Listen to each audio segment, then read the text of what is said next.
Okay. So I think the best way to kind of explain what's going on with this whole thing is to just give a kind of a basic practical demonstration of what that would look like. Um, so we'll start with the top of the page here. We'll work our way down.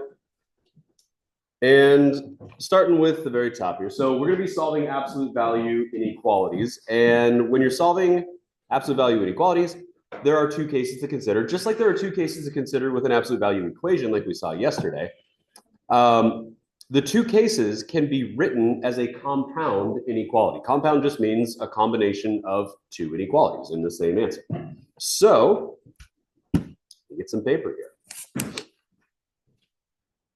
If we have something, so again, this whole thing here is useful, but this is sort of the technical algebra of everything here. So I'm just going to bring this back into something a little bit easier to see and understand. And we'll just go ahead and say, let's say we've got the absolute value of x is, I'll use this example here, less than. Let's say it is less than 4. Good morning. Thank you. So the absolute value of x is less than 4. So what that tells us is if the absolute value of x is less than 4, we would have something obviously less than 4, right? So if we're looking at a number line, I'm just going to go ahead and show this real quick. Let's see. We'll call this 4, 3, 2, 1, 0, 1, 2, 3, 4. All right. So here's 0. And the absolute value of x needs to be less than 4. So we would definitely have an open circle above 4. And we're talking about something being less than 4. So we'd have an arrow going to the left, or we'd think about having an arrow going to the left because it would be less than that. But with absolute value, we have to consider that there are two values of x that have an absolute value of 4, right? 4 and what? 4 and negative 4. So we have x is less than 4. Now, think about this for a second. If we say x is less than negative 4, that would give us a circle at negative 4 going that way. So let's think about that for a second. If we pick a number that's less than negative 4, like negative 5, right? Negative 5 would be less than negative 4. So if we plug a number in here, like negative 5, what's the absolute value of negative 5? 5. Is 5 less than 4? No. Okay. So if we consider the opposite of 4, which is negative 4, keeping the inequality symbol the same doesn't work mathematically if we go back here. Now, if we pick a number less than 4, just any number less than 4, like negative 17, and we plug that in, negative 17 is less than 4, isn't it? So negative 17, the absolute value is 17, and then we get something that says 17 is less than 4. Also, not true. So we can't just keep going negative forever, right? That won't work. We just saw that with negative 5. We saw that with negative 17. And so we have to consider the other side of what's happening here. And the less than negative 4 doesn't work. But what will work is if we not only take the opposite of this, but we also reverse the inequality, that would be x is greater than negative 4.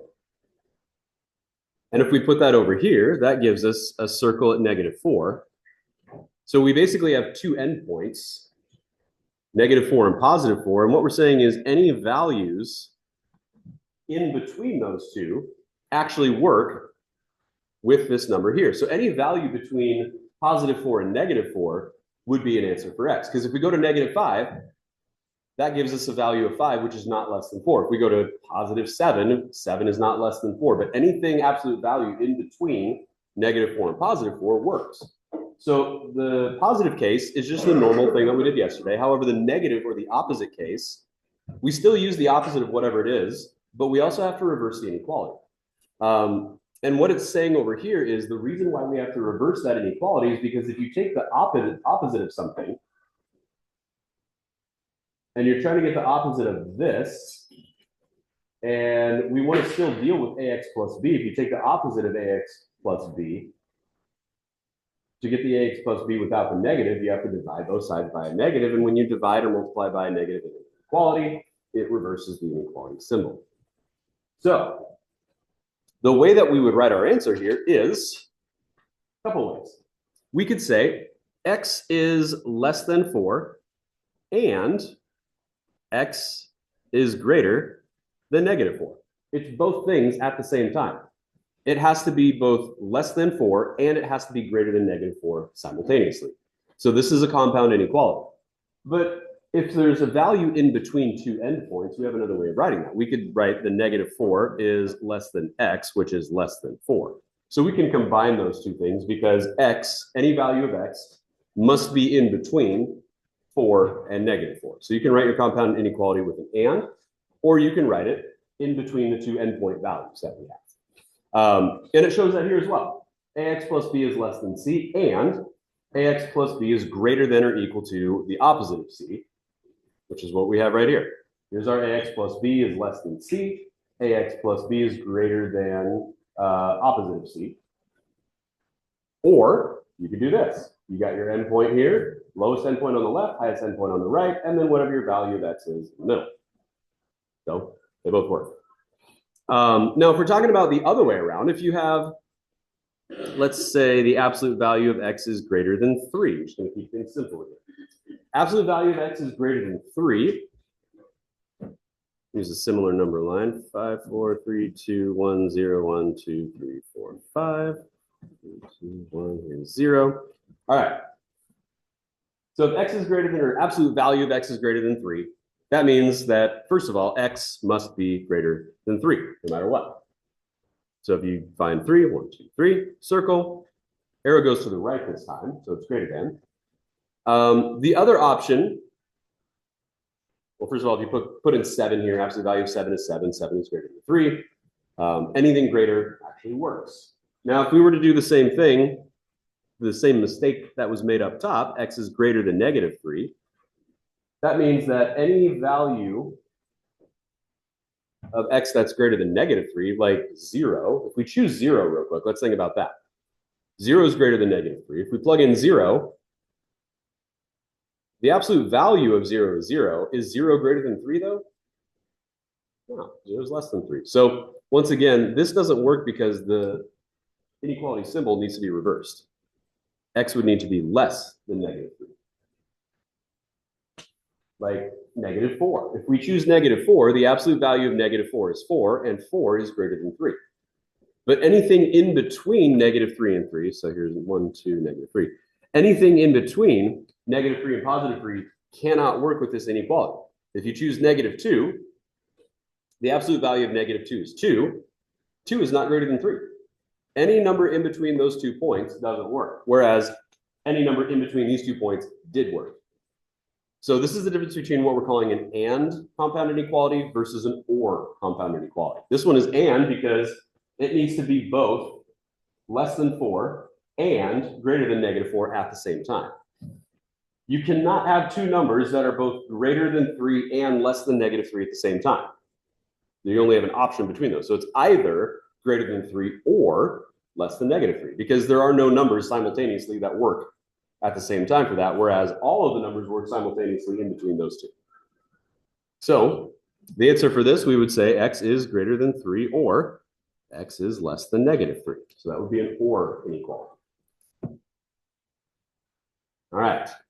Those are kind of the basics of what we're learning today, and it will get a little bit more challenging than that. So wrapping your head around absolute value inequalities, definitely a little bit more than what we had for absolute value equations, but they set up very similarly. So these statements are also true for less than or equal to or greater than or equal to respectively. So basically, if you have a less than or a less than or equal to, it's going to be an and, where the two answers are going to be going towards each other. If you have a greater than, it's going to be an or, where the two answers are going away from each other on the number line. So if you want to do something like this, and, which means towards. This one is or, which means apart. Think about a number line, specifically on a number line, towards each other for the and, apart for the or. All right.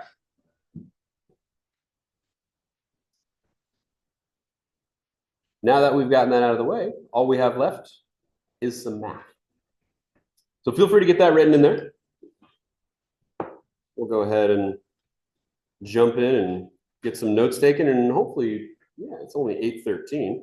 We should hopefully get some time for work at the end of class. So here we go. Example 5. Solving an absolute value inequality which is less than or equal to, which means these are going to be and statements, which means you can write your answer with your x value in between the two endpoints that are going to be facing in towards each other. We're going to do this on a number line as well, so we'll be able to actually visualize it. So here we go. We're going to solve the absolute value of 4x minus 8 minus 5 is less than 11. Then we're going to graph the solution set. So we'll have 2 points on the graph. They will either be both open or both closed, because this is not going to change between greater than or less than or equal to during the process. So every time you do this, you'll either have 2 open circles or 2 closed circles. And so we need to follow the steps that we saw yesterday, which is to first isolate the absolute value. So in this case, we would need to add 5 to both sides to do that. So plus 5, plus 5, 11 plus 5 is 16. So we get the absolute value of 4x minus 8 is less than 16. Because the inequality uses less than, rewrite it as a compound inequality joined by the word and. For the cases where the expression inside the absolute value symbol is negative, reverse the inequality symbol. So basically, case 1, normal. Case 2, opposite of the right side, and reverse the inequality. And then we just solve these like we normally would. So for solving here, we're going to add 8 to both sides. 16 plus 8 is what? 24. And then 24 divided by 4 is what? 6. So one of our answers would be x is less than 6. Over here, we have 4x minus 8 is greater than negative 16. So if we add 8 to both sides, that would be greater than negative 8. And if we divide both sides by 4, that would be greater than negative 2. So x is less than 6 and x is greater than negative 2. Which means that our solution set would be, using set builder notation, all values of x such that smallest number on the left, negative 2, is less than x, which is less than the largest number possible, which is 6 in this case. And this is basically just like writing a domain that we did before. Yeah. Do you have to check it like with the you're just solving for absolute value and then like go back and check that? So it says for the most part over here, it says to check your solution by substituting.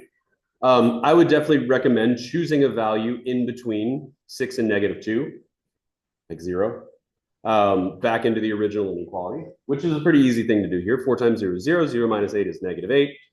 Absolute value of negative 8 is 8. 8 minus 5 is 3, which is less than 11. So that's good. You could also choose a number that is outside of this to make sure it doesn't work. For example, if you choose a number that's less than negative 2, because it needs to be greater than negative 2, less than negative 2, let's say negative 5. 4 times negative 5 is negative 20. Minus 8 would be negative 28. Absolute value of negative 28 is 28. 28 minus 5 is 23. 23 is not less than 11. So things seem to be checking out just fine. If you choose a number that's greater than 6, that should also not work. Greater than 6, 10. 10 is greater than 6. So 10 times 4 is 40. 40 minus 8 is 32. Absolute value of 32 is 32. 32 minus 5 is 27, which is not less than 11. So all 3 values that were just quickly checked using mental math, they all work with the answers that we ended up with. So in terms of figuring out extraneous solutions, I don't believe that is going to be a problem with these. It's always good to double check just in case, but I don't think we're going to be running into extraneous when it comes to inequalities.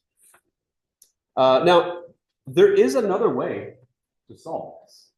If you prefer, you can set up your compound inequality only if it's a less than, just so we're clear on that. You can actually set it up like this to begin with. And you can actually solve both versions of the inequality simultaneously. And I'm just going to show you what that looks like off to the side. If you want to use this method moving forward, you are more than welcome to do that. If you want to play it safe and be like, I'm not sure if this is an and or an or, you just solve both of them. You can always just solve both of them separately. That's fine. But if you get to the point where you're like, hey, I know that a less than means and, I can write this thing as a compound inequality to begin with. So what we would say here is the smaller version here is negative 16, right? And then the larger version would be positive 16. So we would put the negative 16 on the left, because that would be our negative 16. We would put the expression 4x minus 8 in the middle, and then we would put the positive 16 over here. And then we could just solve everything at the same time, because we're basically saying, all right, I've got between negative 16 and positive 16 with the 4x minus 8 in the middle. So if we write negative 16 is less than 4x minus 8, which is less than 16, we can solve both of those cases simultaneously. And the way that we would do that is, going back here real quick, we did the same two steps.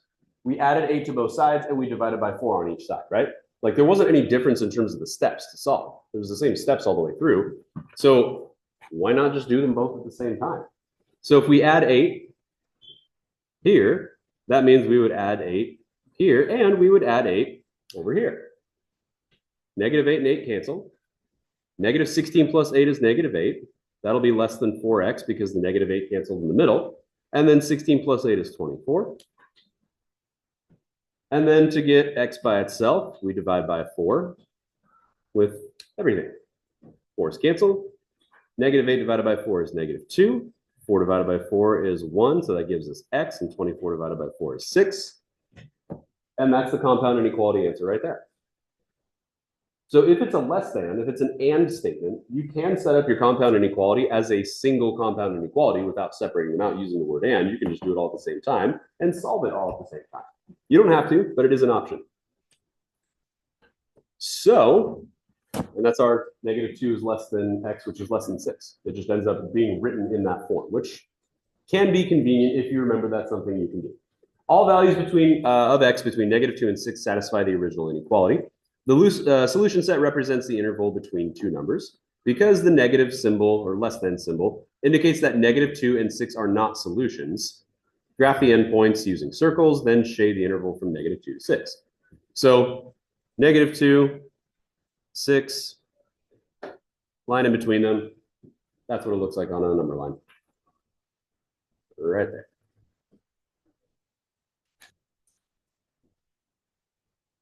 Are there any questions here before we look at our next example using or, which would be a greater than?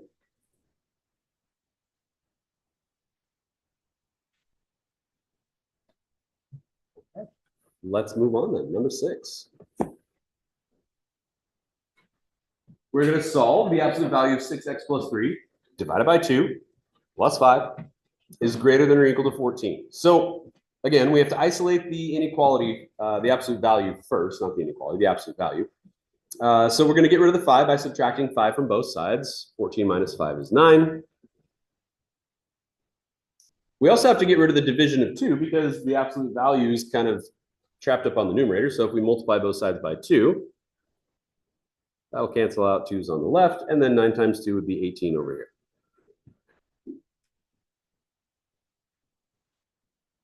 By the way, within the process of isolating the absolute value, if you have to divide or multiply by a negative to get the absolute value isolated, you still need to reverse the inequality sign. That is a thing. All right. Since the inequality uses greater than or equal to, rewrite it as a compound inequality using or. That's because on the top end, it's going to have to be greater than or equal to, and on the bottom end, it'll have to be less than or equal to. So these arrows are going away from each other. We cannot solve both of these simultaneously because it's not an and situation where you've got values in between two others. It's values that are opposite each other. So for the case where the expression inside the absolute value symbol is negative, reverse the inequality symbol and then make the opposite side its opposite. So again, start with just the normal inequality here without the absolute value symbol. So 6x plus 3 is greater than or equal to 18. Or 6x plus 3 is less than or equal to negative 18. And then we solve both of them. Subtract 3. 18 minus 3 is 15.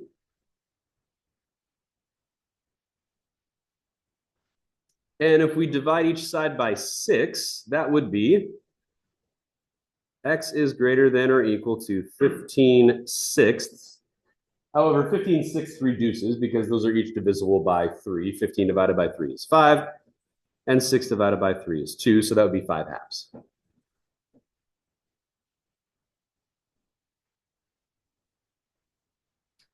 Then we're going to scoot over here. We're going to say, all right, negative 18 minus 3 is negative 21. And if we divide both sides by 6, that would be x is less than or equal to negative 21 sixths. Those are also each divisible by 3, so that would be negative 7 thirds. Negative 7 halves. Sorry, 6 divided by 3 is 2. It's still early. Negative 7 halves for that one. So that means that x is greater than or equal to 5 halves. Or if you want, 2.5. Halves make nice decimals, so 2.5 is fine. Or x is less than or equal to negative 7 halves, which would be negative 3.5, if you want to use a decimal for that. So what goes here? This is not a compound inequality where everything is written as part of the same inequality. These are two separate inequalities separated by the word what? Or. It's one or the other. We have our or here. All values of x less than or equal to would be negative 7 halves, as well as all values of x greater than or equal to greater than or equal to 5 halves. Scoop it up so you can see it a little bit better. Less than or equal to negative 7 halves, as well as all values of x greater than or equal to 5 halves satisfy the constraints of the original inequality. The solution set represents the union of two intervals. Because it's not just part of the same interval like it was on the previous answer. So it's a union of two because it's kind of doing opposite weird things. Since the negative, less than or equal to and greater than or equal to symbols indicate that those two values are solutions, the endpoints are going to be dots. Just fill them in. And then you're going to shade all the points that are less than negative 7 halves, which would be negative 3.5. So put a dot right above around negative 3.5, arrow to the left. And then 5 halves is 2.5. So dot right above around where positive 2.5 is, arrow to the right. All right.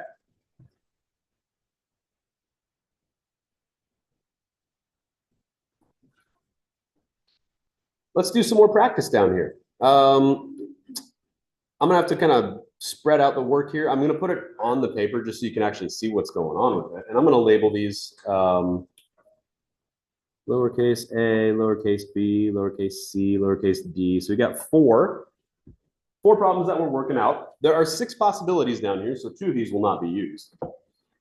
So let's go ahead and have ourselves a look at A. And I'm just gonna write out the 2 separate cases for A up here and solve them up here. Probably do B up here as well. And then I'll probably do C and D down here, maybe use a little bit of this space here as well.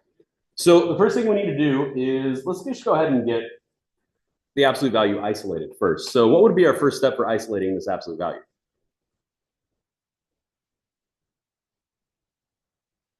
Subtracting 7. So what is negative 17 minus 7?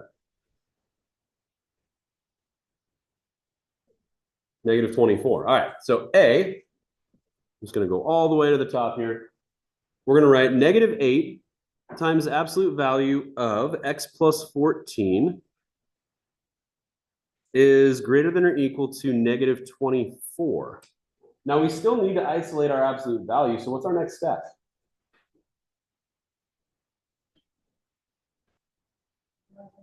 Divide by negative 8. Are we dividing by a negative? What do you have to do if you divide by a negative?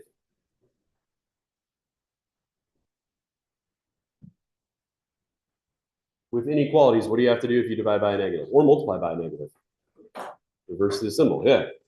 So if we divide both sides by -8, that's going to give us the absolute value of x plus 14 is now less than or equal to -24 divided by -8 is 3. So my next question, are we looking at and or are we looking at or now that we've isolated this?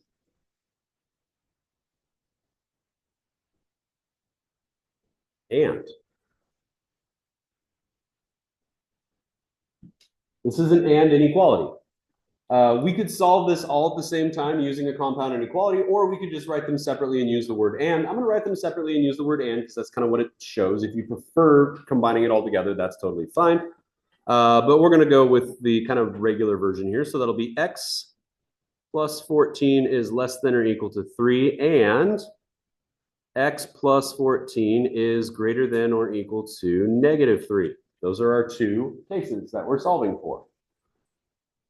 On each of these, we'll just subtract by 14 on both sides. 3 minus 14 is -11, so x is less than or equal to -11. And subtract 11 here, that'll be -17. X is greater than or equal to -17. So basically on a graph or a number line, you'd have -11, -17, closed circles, and then a line in between them because they're going towards each other. So which one of those is going to be the answer? A, B, C, D, E, or F? Remember, we use the word and, not or. F. I was very specific about that because D uses the same two numbers, -11 and -17, but it uses or. This is not an or, this is an and. So between -17 and -11, so the answer for A is F. Got it. All right, next. Oh, for what part? Instead of, because the answer's here, -11 and -17. So we know the inequality, whatever the answer is for the solution set, has to include those two numbers.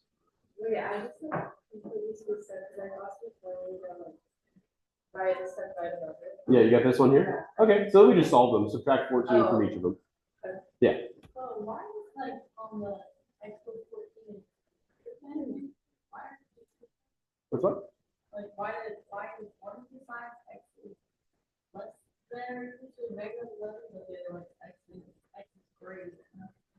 Like find this. Well, we flipped it.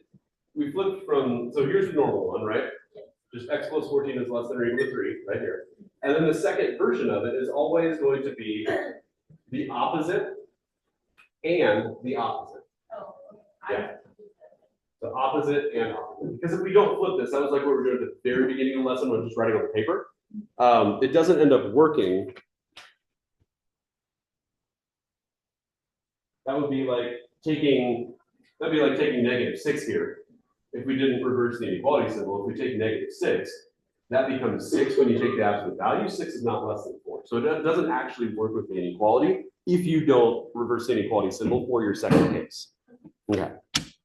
And because it's an and, not an or, we cannot choose an or answer down here. And answers don't usually use the word and usually just have two endpoints with the variable in between. Or will always have the word or. Because you can't write them as a single compound inequality.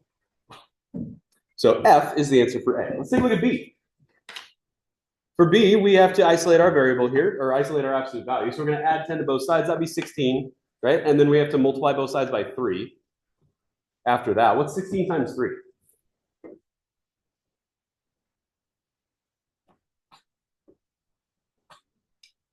What is it? 48. So that's going to be the absolute value of 2x minus 8. We didn't have to divide or multiply by a negative here, so we're still saying less than, and this is 48. You get it. So less than, once again, we have and. This is another and. Means we're not using or. So we're going to write our two cases here. That'll be 2x minus 8 is less than 48, and 2x minus 8 is greater than -48. having to write pretty small to fit these all in. So first step on each of these is to add 8 to both sides. 48 plus 8 is 56. So that'll be 2x is less than 56. 56 divided by 2 is 28. So that means that x is less than 28.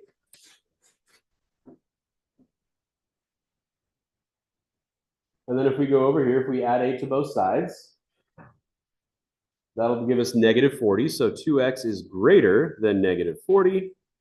Divide by 2, which means that x is greater than negative 20. So we have x is less than 28 and x is greater than negative 20. So this is another and, which means we cannot use the word or. Now this one, they got a little bit tricky with us on this one, in terms of the options that are down there. Question for you. If you write a compound inequality where everything is together, what number goes on the left? The bigger one or the smaller one? The smaller one. And then the bigger one goes on the right, and then you have your variable in the middle. And so that's what we're looking at. So which of our options matches this? E. Yeah, they got tricky because B is a very similar compound inequality. This is also an and, but that doesn't actually make sense. Because this is saying greater than 28 and less than negative 20. That can't work. There are no numbers that are both greater than 28 and less than negative 20 at the same time. So that's just a false statement. That doesn't work at all. The answer is E. It's this one down here. All right, 2 more. Let's see, subtract 6, that would be negative 30. Divide by 5. What's negative 30 divided by 5? I'll just put C right here. Negative 30 divided by 5 is what? Negative 6. All right. We did not divide by a negative, so we are not going to reverse the inequality symbol. So that's going to be absolute value of 2x plus 28 is greater than or equal to negative 30 divided by 5 is negative 6. So isolating the absolute value, that's what we end up with here. Now we're looking at greater than or equal to. If it's a greater than, or if it's a greater than or equal to, is this and or? Or. So that means our answer has to have the word or. So we're going to set up our 2 cases. We've got 2x plus 28 is greater than or equal to negative 6, or 2x plus 28 is less than or equal to 6. And then we solve for both. Subtract 28, that's going to be negative 34. So 2x is greater than or equal to negative 34. Divided by 2, x is greater than or equal to negative 17.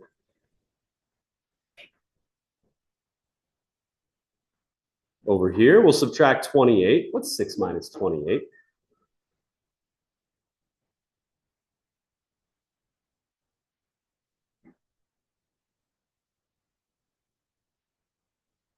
Six minus 28?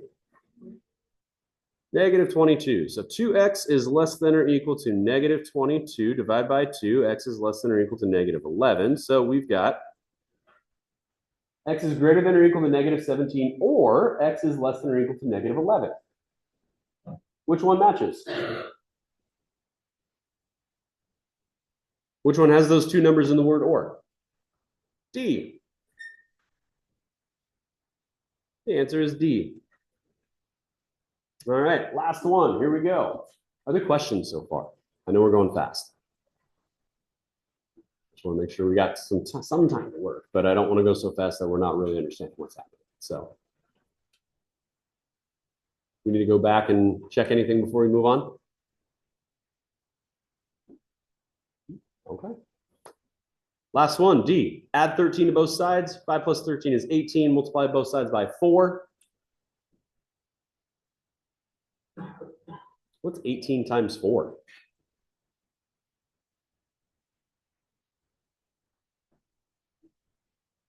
Calculators are okay. 72. All right. So D, we're going to have the absolute value of 3x minus 12. We did not multiply or divide both sides by a negative, so we're sticking with greater than, and this time we have 72. It's a greater than. Are we looking at and or? Which one? Or. So with an or, we're going to have 3x minus 12 is greater than 72, or 3x minus 12 is less than negative 72. Good morning. We have a yes, and a yes, and a yes, a yes, and a no. Almost. Okay. I'll get those handed out as soon as we're done with the notes. So add 12 to both sides. That's 84. So 3x is greater than 84. What's 84 divided by 3?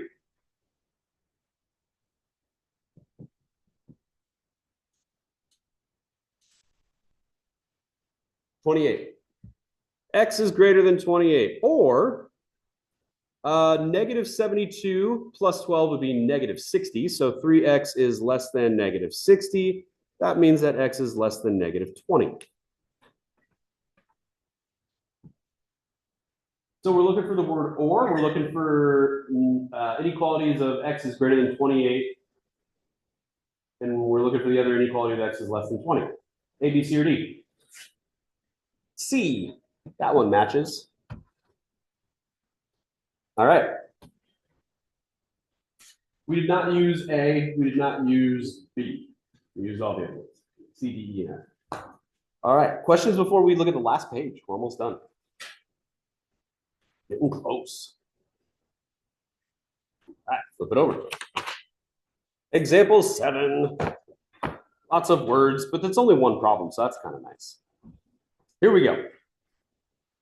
Write and solve an absolute value inequality. So sleep. You can find out how much you sleep. How much sleep you need. There we go.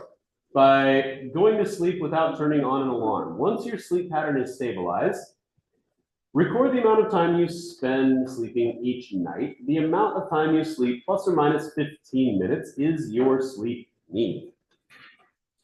Suppose you sleep 8.5 hours per night. Write and solve an inequality to represent your sleep need and then graph the solution on our number line. All right.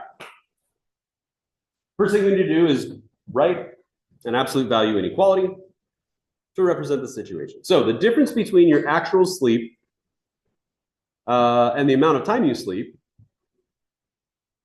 is less than or equal to how many minutes? What's kind of like the variation in terms of how much time you have on each end? 15 minutes, yeah. By the way, there will be some unit conversions in here because we have minutes here and we have hours here, so we'll need to keep that in mind as we move forward. Those are not the same units of measurement. So we'll have to keep that in our minds as we go through this. So that means that 8.5 hours is the central value. Like that's if you sleep on average 8.5 minutes, or 8.5 minutes, I wish, 8.5 hours is the central value, and 15 minutes, we're doing the unit conversion now. How much of an hour is 15 minutes?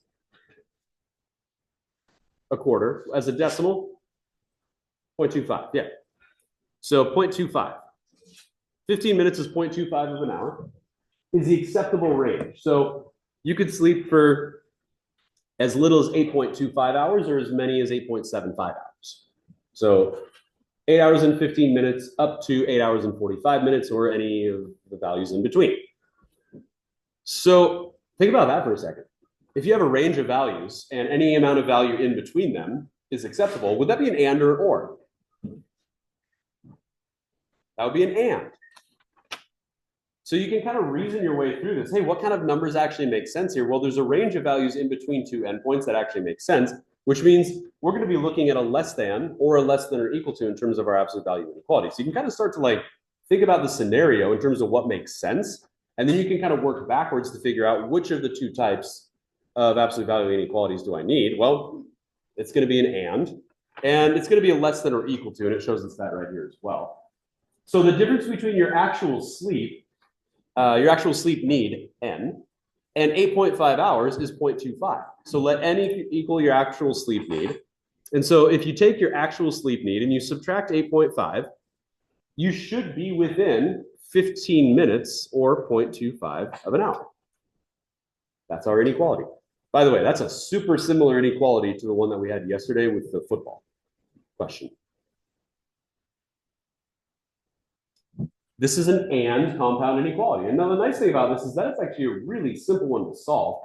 That's never really the hard part about a word problem. Solving it is usually never the hard part of a word problem. It's writing the correct equation, or in this case, inequality, in order for this thing to actually work. So n minus 8.5 is going to be less than or equal to 0.25. And n minus 8.5 is going to be greater than or equal to negative 0.25. We're going to add 8.5 here. That'll be 8.75. We're going to add 8.5 here. That'll be 8.25.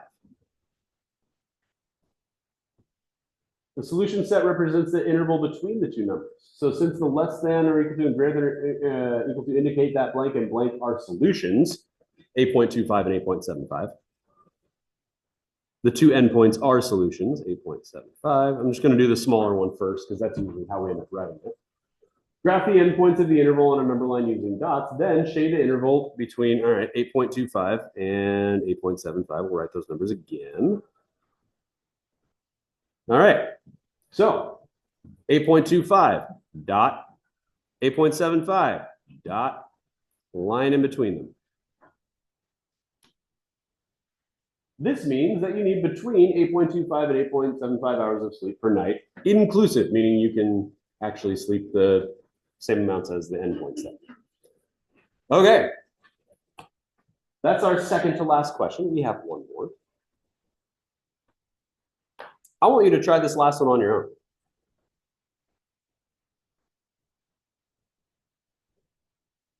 Give you a few minutes to work on that one. We'll have a little bit of work time at the end of class. Not a lot.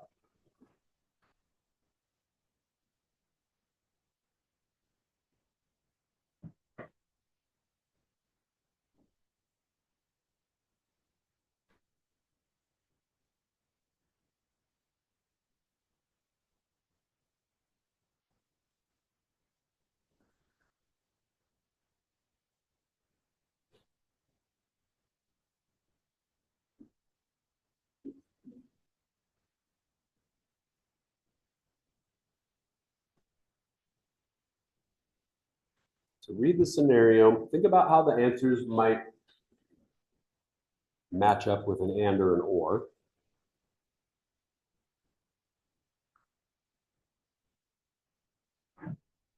Also think about the fact that we're dealing with, well, this one's a little bit interesting because while we do have percentages, I'm just going to tell you right now, it is not in our best interest to convert the percent to a decimal.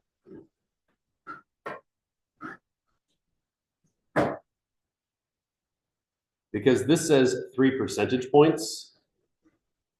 So we're talking about whole number values with our percentage points, and the percent is already written in a whole number value, not a decimal. So don't bother changing anything from decimals to percentages or anything like that. Just keep the whole number values. That's gonna be the way to do this one. So for part A, on that line, just write the absolute value inequality.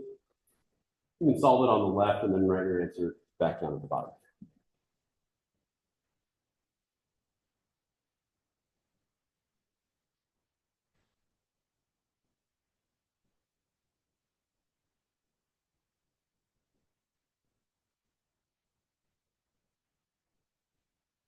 Now it just sets up really, really similarly to the last problem that we just did.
Oops.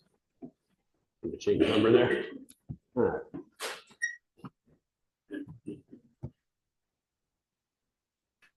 So our absolute value inequality should be the actual number, the actual percent minus 58 is within 3%.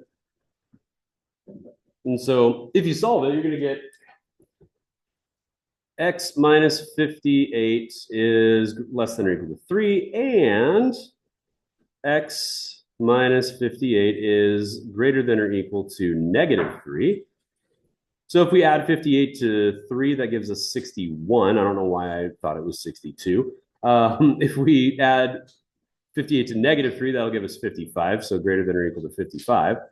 So any values between 55 and 61.